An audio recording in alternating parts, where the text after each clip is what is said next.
and gentlemen, to the Ring Generals podcast. It's our first one in a while. Yes. Aaron Rose alongside Andy Scott, and today bringing us in, it's going to be Eric Taylor. And Eric, you are wrestling up at Tri-State Wrestling, and tell me about your experience so far. We're just going to go right into it here. Tell me about your experience so far when it comes to wrestling. Where were you trained, and what kind of experience have you gotten up to this point? So I started training in 2018, right after I got out of high school, at the AIW Academy in Cleveland, Ohio. Oh, awesome. Okay. Yep. So there I trained under Dominic Guarini. And I actually started with one of my good friends that I actually went to high school with, Chuck Stone, who is the current Absolute champion. So. Oh, okay. Awesome. Yeah. Awesome. Yeah. Well, AIW, that's right off the bat. That's a very, very well-known name, especially if you're up in Ohio and going all the way up through Pennsylvania and then in northern Indiana and stuff like that. So, yeah. What got you linked into AIW? I mean, really, it's the biggest indie promotion in Ohio, to be perfectly honest. And I, like I said, I went to school with Chuck Stone in high school, and so he was 2 grades ahead of me, and me and him kind of just started to sort of bond over, wrestling. We were on the same football team, and so he was my captain my sophomore year, and all that good stuff. Just kind of one of those stories, and so he was telling me about, I'm graduating and I'm going to college, but I want to start, wrestling soon. And of course I was in. I'm like, well, this is all I've ever really wanted to do since I was a kid. So like, just let me know where you're going and I'm following you, right? And so we actually trained. We did a tryout somewhere else and lied and said I was 18. Don't tell anyone. Jeff Hardy here. Yeah, so did the tryout, and that was back early. I think it was actually later in my junior year that was, because I was still 17. And so we kind of put it on, on the back burner a little bit. He went to college for 2 years, and I was getting ready to graduate, and he was getting ready to drop out. And he was like, all right, dude, I found this other place. And, not to disrespect this other place, but, this place, AIW, just has so much more of a following, it seems like. And it just seems like there's so much more going on there. They're bringing in these big names, and they have an academy attached to it that Johnny Gargano started. So, like, I think that we need to go to a show and check it out. The show that we went to was Death Row. It was Raymond Rowe's last show on the Independents, and he wrestled Keith Lee in the main event. Oh, wow. And that was all we needed to see. We're like, all right, let's get this going as soon as we possibly can. So that was in like March or April maybe. And then in June we started training. I went for my first graduation practice right to my first training session at AIW. And haven't looked back since, man. It's just been a wild ride. Just past 5 years in May of actually being on shows. So it's been pretty cool. Well, you're almost a veteran now. Dude, that's what I keep telling myself. I'm like, man, I'm starting to be the upperclassman now. So it's kind of interesting. Well, cool. When I saw you, you looked young. How old are you? Just turned 25. Okay. Less than a month ago, a couple of weeks ago. And I was thinking, well, this guy probably just started out. And wow, is he good? Because I hadn't heard of you, sorry. But I was like, oh, he's a veteran now, so he fooled me. So very good. Okay, so you're getting to that veteran stage already. Is your body feeling like a veteran too? Are you starting to feel the bumps and the bruises and the... Man, that's actually super funny that you say that. I was just talking with my family about it the other day, because I was like, man, like I've never gotten hurt wrestling, knock on wood, God bless me, but like my knees didn't used to hurt like this, like just certain little things that I'm like, man, like that's not normal. I don't think that's not how that's supposed to feel. That's not how that's supposed to work. So, but not as much as you would think. I've been very fortunate and very lucky up to this point that I haven't, suffered any real injuries or nothing like that.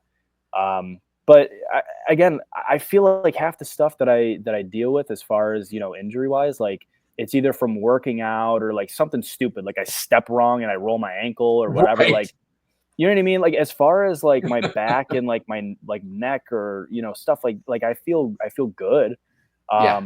it's just it's something stupid that I'll do that just for whatever reason, like just it starts to like my knee is stiff right now for some reason. I think it's just because I haven't been stretching or something, but like Right.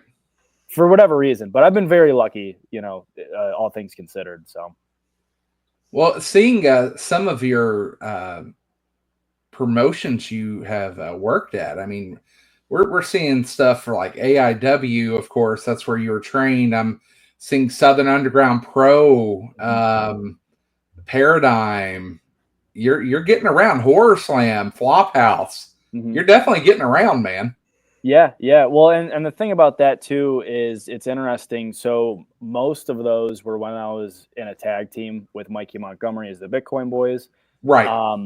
And it's funny, like I feel like ever since me and him kind of decided to, go our own way, it's kind of like it been, restarting a career, so to speak. Yeah. Because we did everything together. We did every booking that we had was together. And, so now it's kind of, showcasing myself now, which is completely different.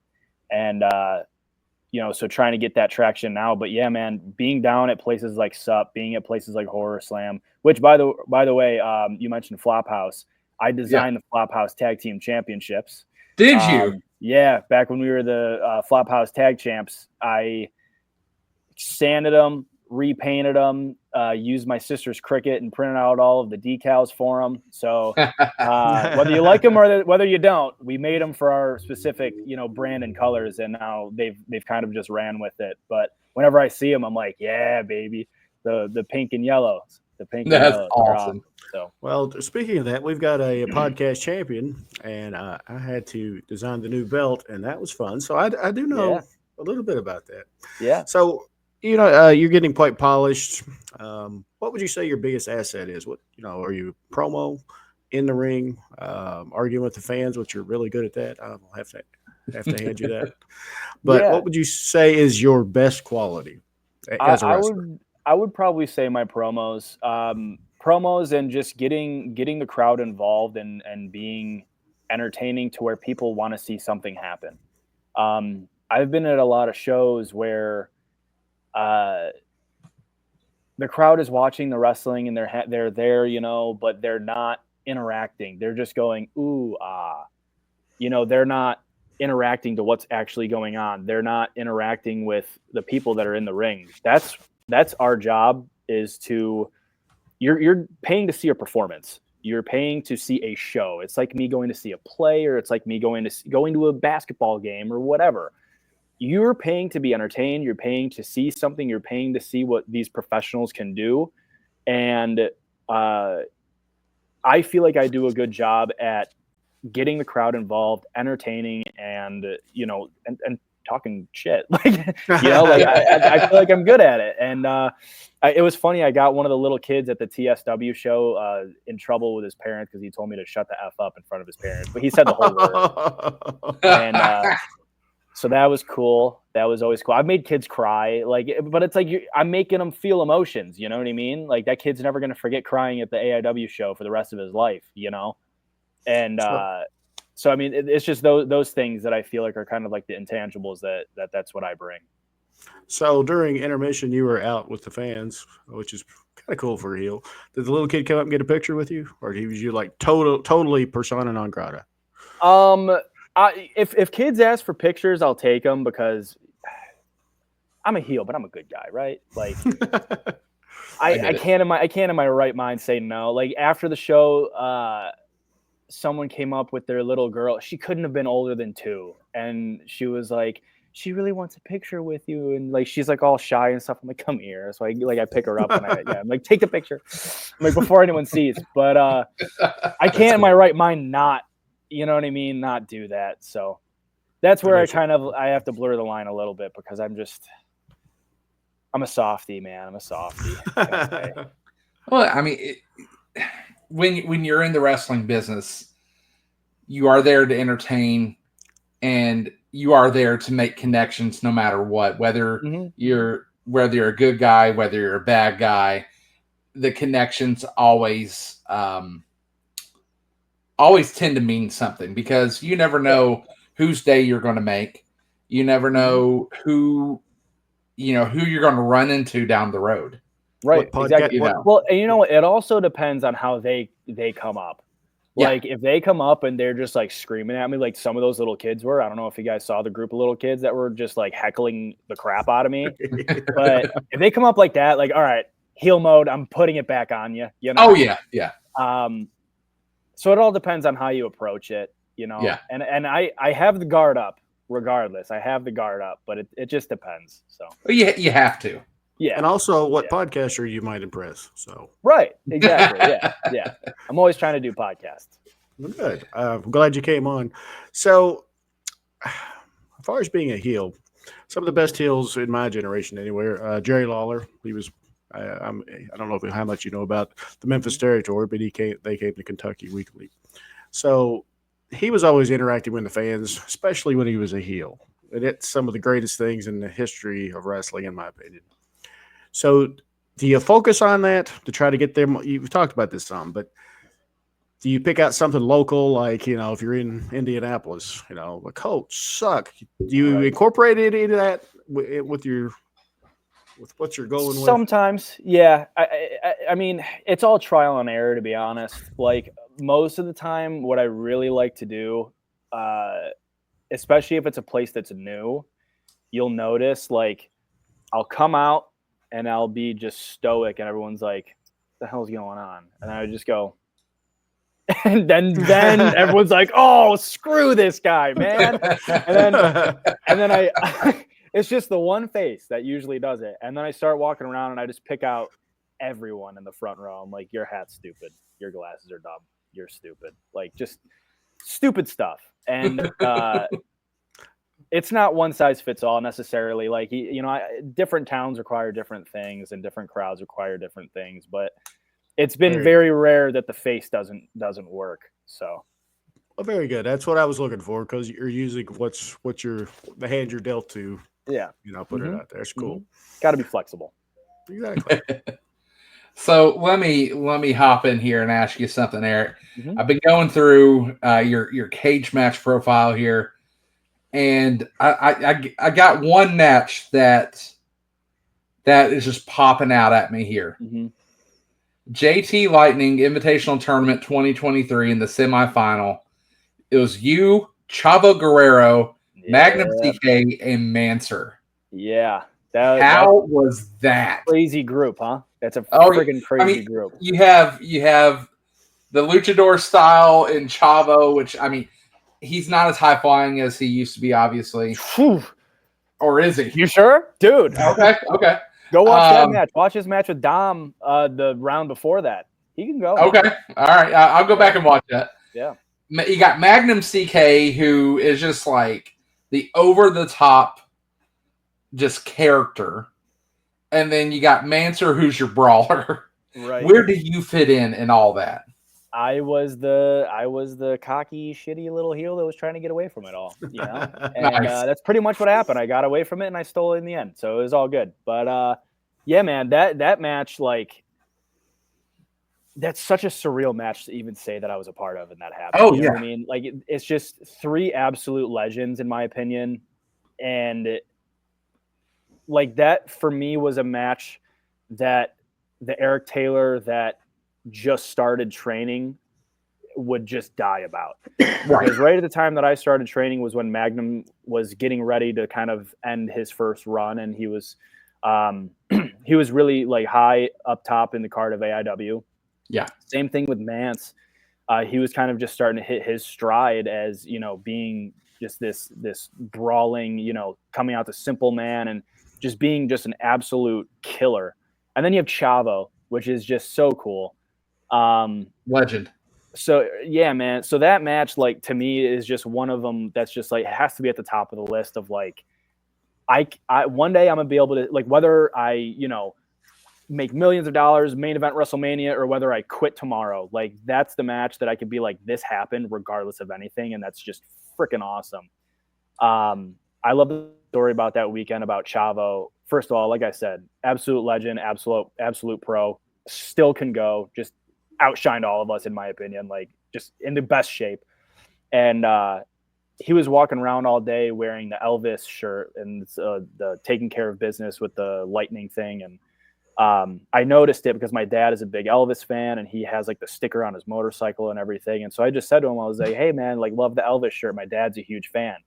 He was like, oh heck yeah, brother. Like, whatever. And so then he ended up going to the after party and my dad was at the after party because I won the tournament. So like, we're like, oh, let's go celebrate. So Chavo was walking by again and I was talking with my dad at the bar and I pulled Chavo aside real quick and I was like, hey man, thank you again for today. I really appreciate, you being just a professional and just being awesome. Just wanted to introduce you to my dad. He was the one that likes the Elvis a lot, Elvis a lot. You guys go ahead, and like, then they just started talking about Elvis and like, I backed up and I just saw Chavo talking to my dad about Elvis. And I'm just like, this is my life, dude. This is so cool. Like it was just that whole night, that whole weekend, just ear to ear the entire time kind of deal. And I always love telling people that story because it's just like, again, just like 10-year-old Eric would have just like crapped himself. You know what I mean? It was just nuts. It was just freaking nuts. And I just feel very blessed that I'm able to tell that story. So that's why I always like to tell it. I understand where you're coming from there because, I'm basically in the middle of a comeback myself when it comes to wrestling. I was out of it for a long time. Had a near-death experience in 2021. Coming out of it, I'm like, I'm not going to miss out on any more opportunities.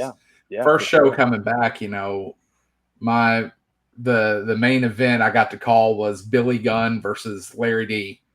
Yeah, Larry D is a buddy of mine, and I love working with him whenever I can. But then Billy Gunn, you add that to the mix, you're just like, whoa, I'm really doing this. I'm really seeing this match. Yeah. So I can only imagine what you're going through, where you're just like, oh, I just did this match, Yeah. No, it's tough, man. It puts things into perspective for sure.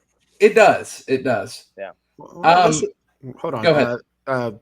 This does bring up a good point since we got to someone you looked up to in wrestling. Who would you say from your generation when you were growing up, not today, who is your Mount Rushmore of wrestling? Okay. Like just me growing up from when I started watching to, when you were a fan training when you're a fan, not a okay. wrestler. So I would say it would be from 2009 to 2016, I guess. So let's go John Cena, CM Punk, Triple H, Shawn Michaels. Oh man. Oh. For me, that's probably it. Undertaker's got to be up there. We would probably have to throw him in as an honorable mention, though. I can't knock out one of those four. For me. Dude, Jeff Hardy too. This is so generational. It's a tough question. Oh, it is. It is for sure. Yeah. Because Aaron and I, we've done this with just about everyone we've interviewed, and it's like mine goes back to Andre, Jerry Lawler, Ric Flair, and probably Bobby Heenan. Who was yours, Aaron? I forget. It was Undertaker, Sting, Macho Man Randy Savage. I had Stone Cold in there. Yep. And The Rock. Well, right. Yeah. I mean, you gotta obviously my Mount Rushmore all time is probably a little bit different, but I mean, man, narrowing it is a very down generational question. Era, let alone it's such a hard thing to do, bro. And it's almost who you grew up with that makes such an impression on you. Yeah. So absolutely. Mm-hmm. Absolutely. It really depends when you were watching. So Eric, when did you say you graduated high school again? Graduated in June of 2018. Okay, so you're you're coming baby. up on 25, right? Right. Yeah, Oh, I just turned 25. Yeah. Gosh, it was old. like Roman Reigns was WWE champion when I graduated, or whoever it would have been. But it's weird, man. Yeah. Yeah. So that being said, have you ever gotten the opportunity to go back into the archives and study those a little bit and watch, wrestling from the 80s and 90s? Yeah. Is that helping you? Is that helping you with your heel persona?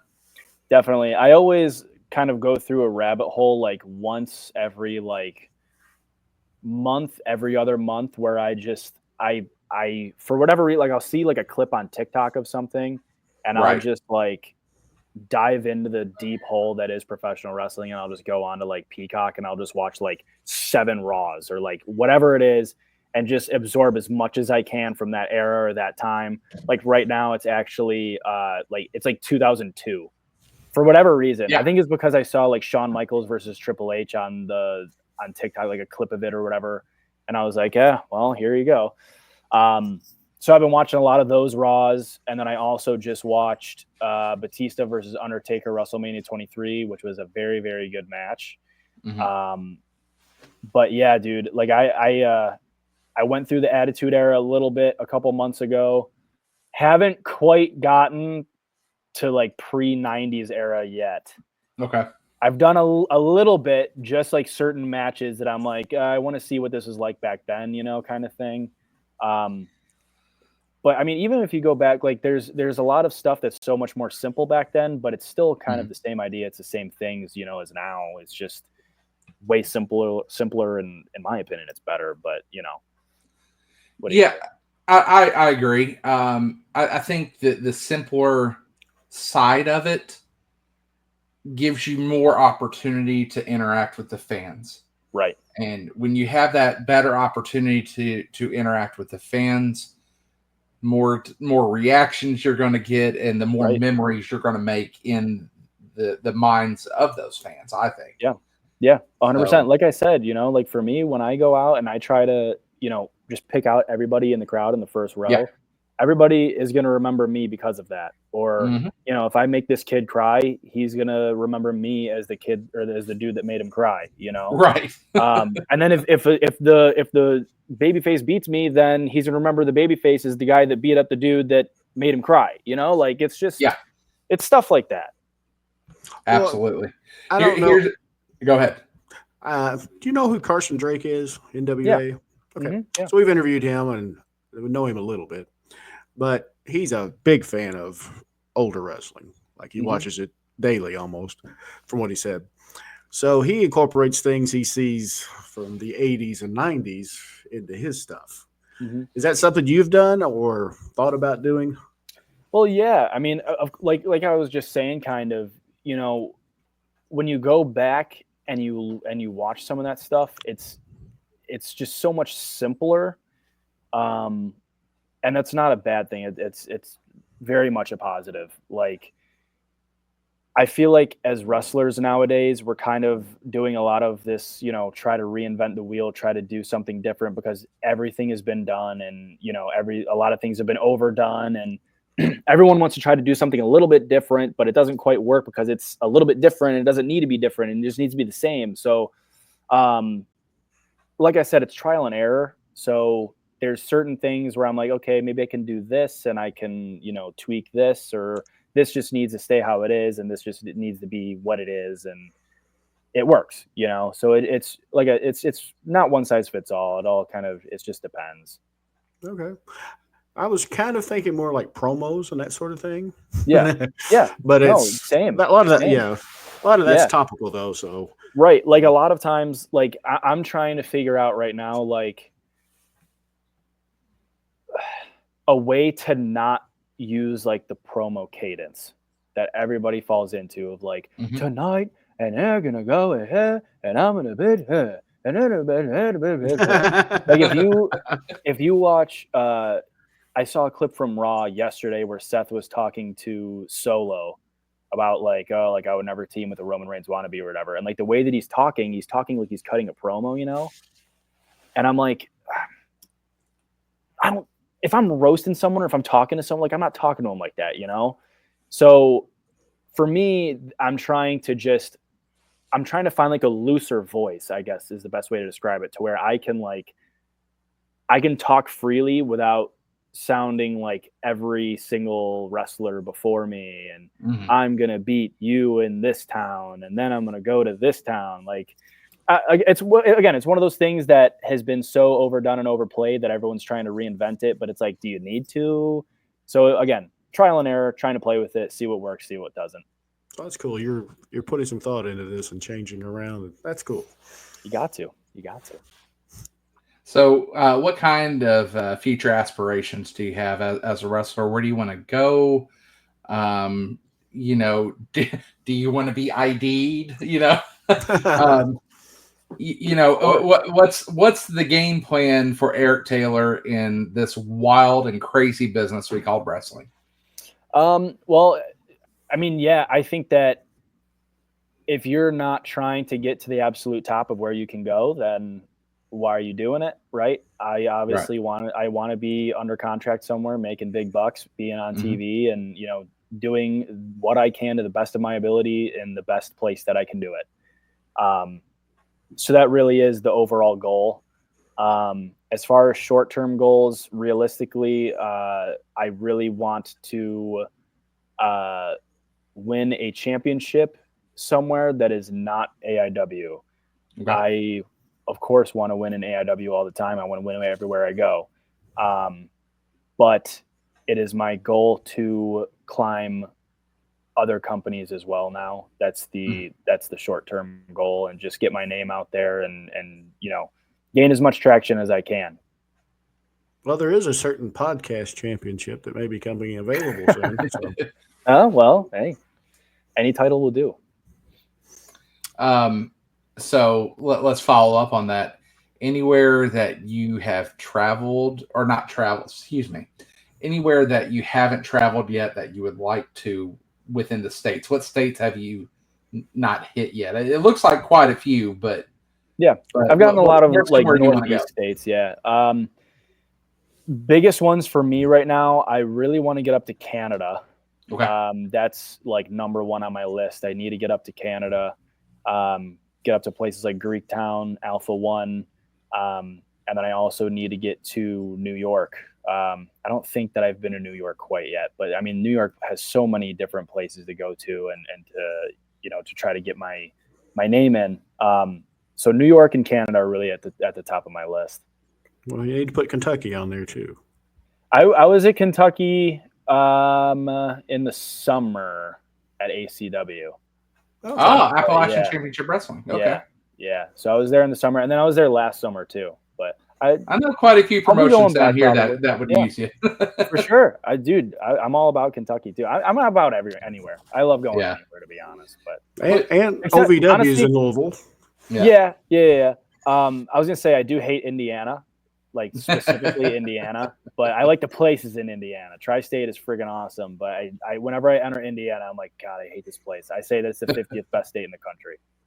So, well, that's if you live in Kentucky, you think that too.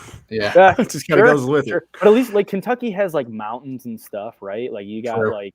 No, I was thinking Kentucky and Kentucky and State Indiana is what I meant. Because it's right across the river. Indiana sucks. But it's scenic here in Kentucky, Yeah. Right. Traveling out, for me, one of the promotions I work for, it's called Appalachian Mountain Wrestling. And we run everywhere from Hazard to Pikeville all the way down to the Virginia line. Yep. The drives out there are wonderful during the day.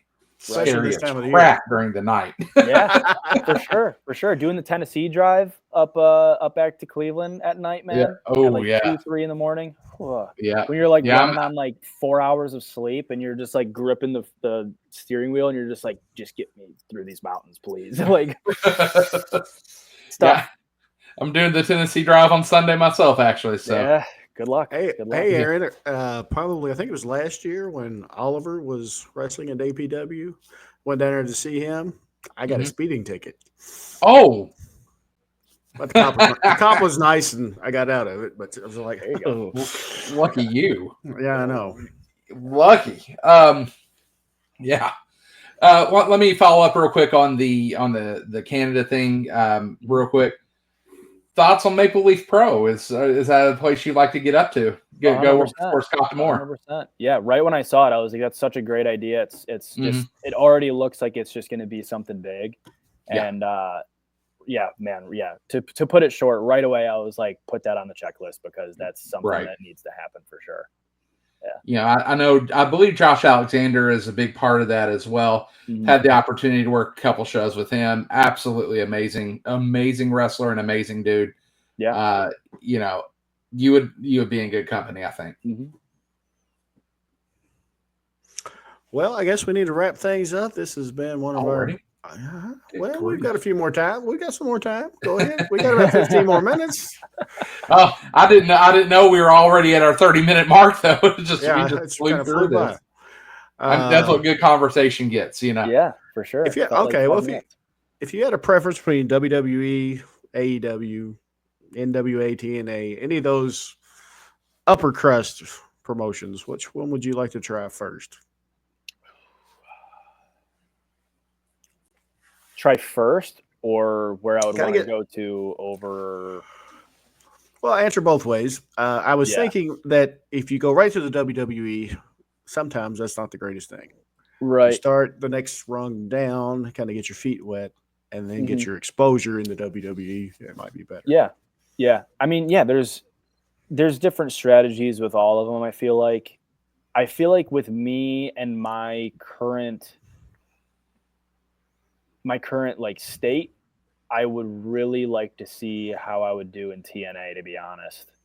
I feel like TNA just kind of has this thing where they almost like restarted themselves and they kind of got their identity back a little bit. And Oh, that yeah. identity was just so much fun. Yeah. And it was a place for people like me where I am an entertainer, but I can also go in the ring. And I feel like I would do good there. But to be perfectly honest, man, take me anywhere, take me any of these places like would be just awesome. AEW is doing great things. WWE is doing great things. NWA is doing great things. I mean, I would say no to none of them. You know what I mean? Like I would say yes to any one of them if they came knocking. Somebody came knocking, you'd be like, "I'm there. Let's go." Yeah, I'd be like, you don't even need to tell me. Yeah, let's go. Yeah. Let's see what happens. So. All right. Well, I know we're getting ready to wrap things up here. If people want to get a hold of you on the socials, what are your handles that we can find you at? So we are looking at, where is the thing? Future 2 Bright. FUTR, the number 2, BRITE. And that is going to be on Instagram, on X, formerly known as Twitter, on TikTok as well. You can also find me on YouTube. I post a lot of promos and match stuff there at Eric Taylor. And then as well, you can go to bigcartel.future2bright.com, I believe, or future2bright.bigcartel, whichever one it is. It's in my bio. It's in the link in my bios. So go there, buy some merch. I'm coming out with a new logo here soon. I'm putting a bunch of new stuff on for the holidays. So go grab a hoodie, go grab a t-shirt, go grab a hat or a beanie or something. A lot of cool stuff going up there as well. Awesome. Excellent. This has been a great interview, man. Some of the times we get wrestlers, it's like pulling teeth. So, so got anything big coming up? This is going to come out in about 2 weeks, probably. In 2 weeks. So Yeah. What does that put us at? 2 weeks. Right at the beginning of December. Beginning of December. So this would have been after Hell on Earth for AIW. After that weekend, I'm going to be in Indiana that weekend. As far as the December dates, still looking to fill some up. So if anybody is interested in booking Eric Taylor, let me know. I'm open for all of December pretty much, except for the last week, I believe. So Book that man. yes, I'm ready to go. I totally agree. I think that might happen here in a few minutes after we get off the recording here. So anyway, Aaron, got anything else, buddy? I don't have anything. It's been an absolute pleasure talking to you, Eric, and Likewise. If our paths cross, I'll be looking forward to it. Very cool. All right. Thanks everybody for watching. Check us out on YouTube, Facebook, and Instagram. We're going to start hopefully getting these back going. We've kind of taking a break for the falls, but we'll be back. Thanks.